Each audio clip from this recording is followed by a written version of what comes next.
Alright, we're back at Pinecrest here, second video. This is Tammy Brooks' personal house. So we are at, talked about this in my last video.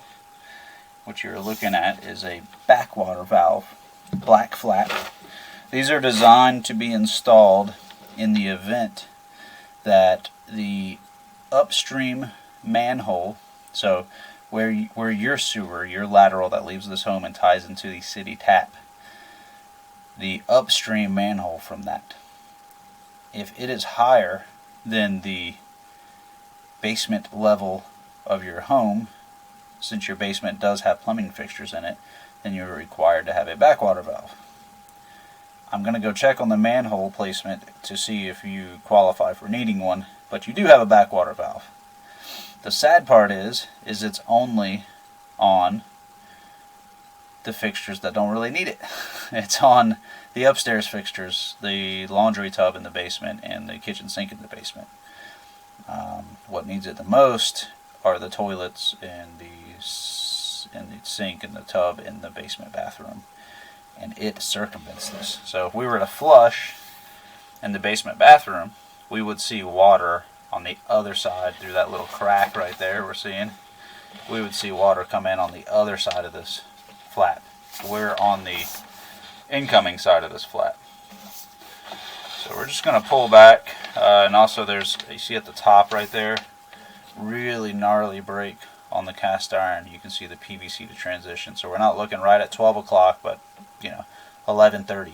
There's that big black void. They've covered that up with a Fernco band.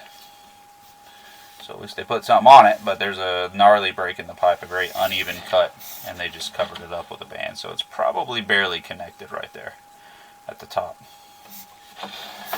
So just not good. Not the worst, but I'm going to go back to this valve.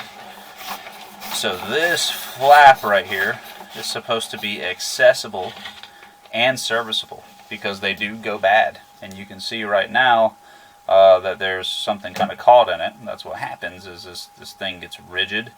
It's rubber, just like a flapper that you'd put in your commode. It's susceptible to getting hard due to the chlorine and chloramines in the water.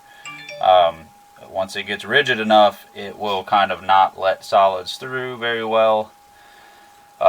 They tend to dam up right here, and you probably are getting a dam happening on the daily, and then enough static pressure builds up behind it and it relieves itself. Because they can be problematic, they need to be accessible and serviceable, and we recommend replacing that flap every few years, or at least examining it once a year. But in your situation, the way the plumbing is configured and the just everything about it, I took pictures. We looked at it on the video a little bit. It is neither inaccessible. It is neither accessible nor serviceable. And the other part of it is it's only on half the house, and the least important half at that. So now that I'm done blabbing, we're just going to pull back. This cast iron line is in fairly decent shape. A little bit of buildup along the bottom, but nothing that I would freak out about. There is a bad spot right here. I don't know why, because the kitchen sink tie-on is not here. You would think that you would see kind of that corrosion at a kitchen sink tie-on, but it's not. But that's, we're literally cutting down to half the pipe size that we should be. So that's not great. Can be cleaned.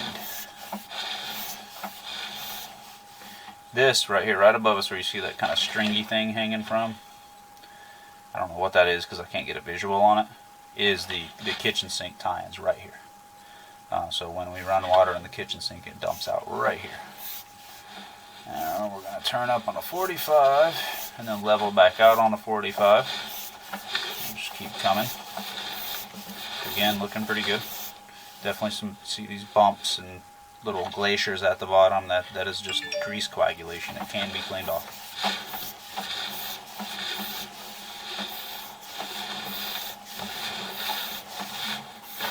Alright, now we're coming out of the stack here. So we went in, we're in the basement.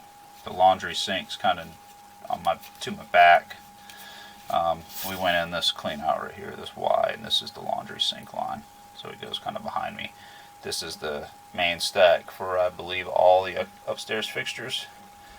4-inch PVC 90, and it just goes. So everything upstairs comes down, goes into this cast iron line, goes in front of the kitchen sink towards that full bath in the basement, and hits a back water valve. Again, really doesn't need to be on this line as much as it needs to be on the newer plumbing where the full basement bath was installed, and those do not have a backwater valve. And we took this camera all the way out to the street, as you saw in the first video, and there is no other backwater valve. So big problems there.